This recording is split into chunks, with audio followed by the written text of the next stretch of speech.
see you. Thank you for agreeing to do this. As you see, I'm doing my homework. I have actually read it before and greatly enjoyed it.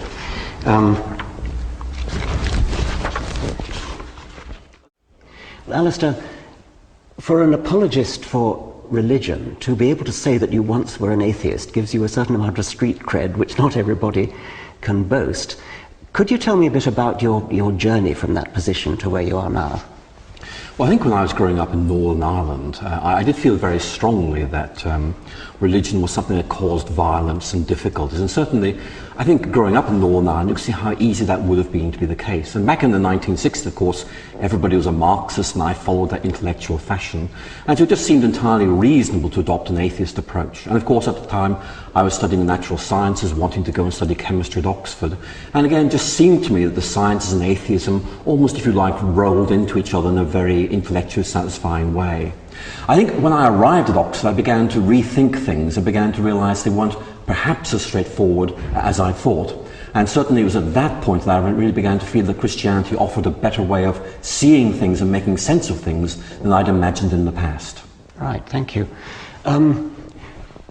This is sort of coming to the end of a fairly long period of interviewing people, and in America and in Israel, I've interviewed some fairly, what should we say, odd bedfellows of yours, and I sort of feel I ought to give you the opportunity to say something reasonable, because I've interviewed people who said, I'll believe in evolution when I see a monkey give birth to a man, or I've interviewed somebody who thought that it was right that adulteresses should be stoned to death.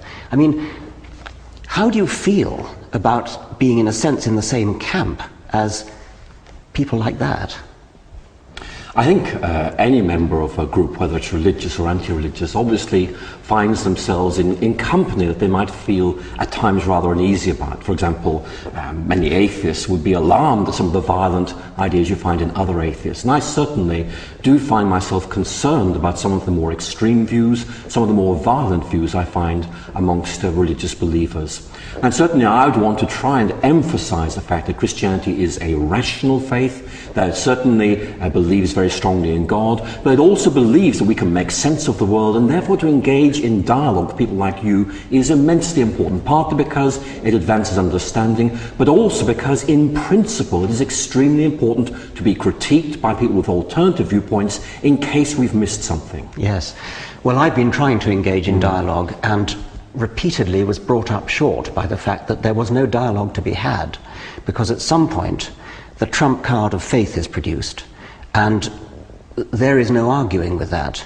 Now, I know that in this book you take me to task for my, as you think, misunderstanding of faith, and I wonder if we could talk about that a bit.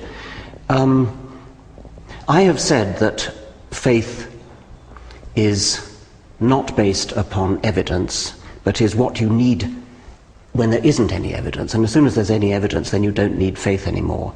And you have possibly rightly criticized me for not taking sufficient account of the way Christians have actually defined faith. And I understand that. I understand that the way Christians define faith does not correspond to the way I define faith. However, I don't understand where you're coming from when you do say something like faith is based upon reason. I mean, what kind of reason, what kind of evidence do you use to support your faith? Well, I think that's a very fair question. And certainly, I'd want to say immediately that we're talking about a slightly different situation than, for example, evidence that the moon orbits the Earth at a certain distance. I think that one of the big questions one has when one tries to make sense of anything that is big, for example, what is the meaning of life, why we hear things like that, is that there are many explanations. And inevitably, this means we have to try to do what Gilbert Harman described as infer to the best explanation. In other words, there are many possible ways of explaining this. We have to make that very difficult judgment, which is actually the best of these. And the real difficulty I find, and certainly I appreciate your concern at this point, is that evidence takes us thus far, but then when it comes to deciding between a number of competing explanations, it is extremely difficult to have an evidence-driven argument for those final stages. So what I'd want to say is that I believe faith is rational in the sense that it tries to make the best possible sense of things. But in the end, it has to move beyond that, saying, even though we believe this is the best way of making sense of things, we can't actually prove this is the case. And therefore, although I believe faith is rational in the sense that it gives the best possible case it can give, there is a point in which it goes beyond the evidence. And it's at that point, I think, that your concern that it might be irrational, I think, comes into play. I suppose I would say that at that point where it goes beyond the evidence, that's when it becomes faith.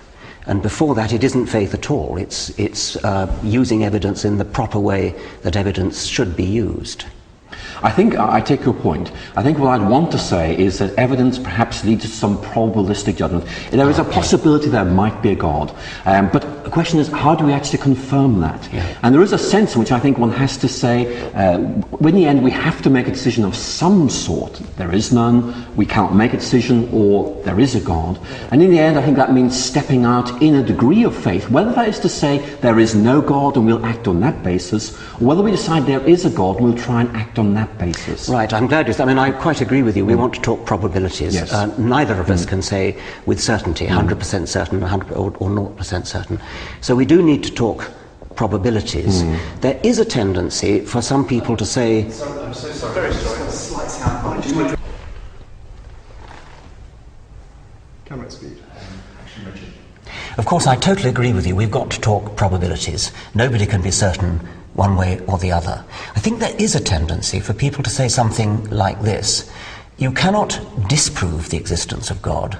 Therefore, that immediately jumps us to 50-50, as though there was some sort of even-Steven probability, simply because you can neither prove nor disprove. Now, I think we'd both agree that we don't want to jump to 50-50, that there are all sorts of probabilities that lie between 0 and 100, and which are not necessarily 50.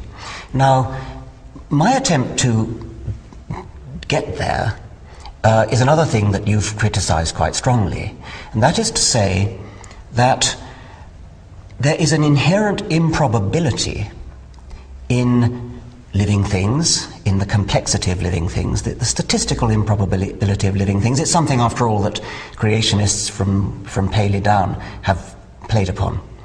And I want to say exactly the same thing of a designer of any kind, because it seems to me that any entity, any being capable of designing a universe, or an eye, or a knee, would have to be the kind of entity, I don't know in detail of course, but would have to be the kind of entity which would be statistically improbable in the same kind of way as the eye is. You strongly object to that, apparently on the grounds that Christian theologians don't say that. And I accept maybe they don't, but my question is, why don't they? Well, I think there's some very good points being made here. I mean, certainly I wouldn't say that simply because there is a possibility there may be God and a possibility there may not be God. It's a 50-50 situation.